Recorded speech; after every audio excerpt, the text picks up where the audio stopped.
As most of you know, people over-gamble in terms of believing that the bubble will never burst. And of course, what has happened was that so many people were dependent on this theory that our banks and institutions were just too big to fall.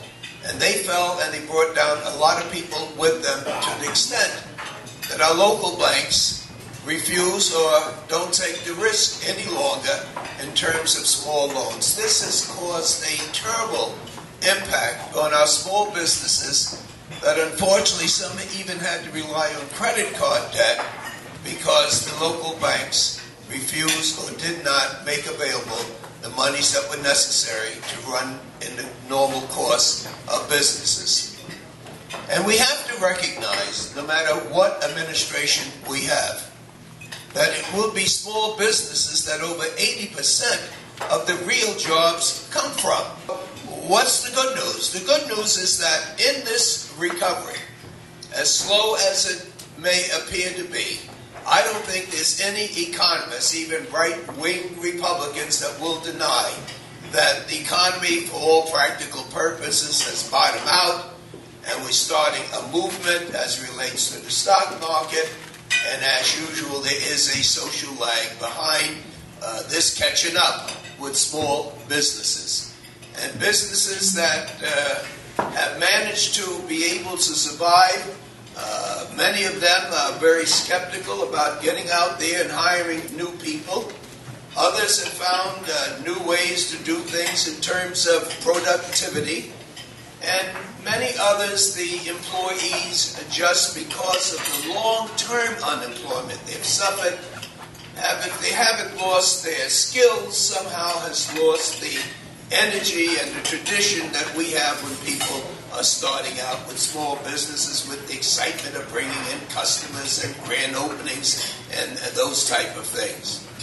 But the president, in an effort to catch up, and we have a lot of catching up to do, to bring back our small businesses, has done a number of things. Under the Obamacare bill, any small business person that wants to get insurance for their employees can go to what we will call the exchange and not only purchase the insurance, but also to receive a tax credit. Now this is for the insurance that they buy, so at the end of the day, they can deduct this from the taxes that they owe from the city, state, and federal government by the amount of credit that they get for providing the insurance. If they decide they don't want to have the insurance, the same opportunity is given to the employees to get a credit based on income so that they could be fully covered.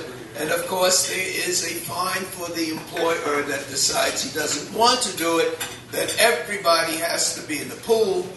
Everyone has to make certain that we're not just dealing with old folks like me, but we are dealing with young people that need to have the assurances that they will be covered if something happens to them. And of course, the biggest thing in terms of liability for small insurers is that preconditions will no longer exist, lifetime caps will no longer exist, and you cannot just be kicked off of your insurance. The other incentives deals with the hiring of employees. That is, if you are trying to get back after this depression for some and recession for others, there will be a tax incentive given to you to rehire some of your skilled employees before someone else does. And in addition to that, everyone that is being hired would be able to receive some type of a credit to encourage small business people to take the risks that are necessary in order to enlarge their employment. So, good luck. I'm with you. This is going to be the first step of a very long process because it's going to take a little time before we fully recover. We had a lot to overcome, but it's going this way, and you're a part of that success, and I want to be a part of all that you do. And remember, when you say Harlem, we expect the best. Thank you.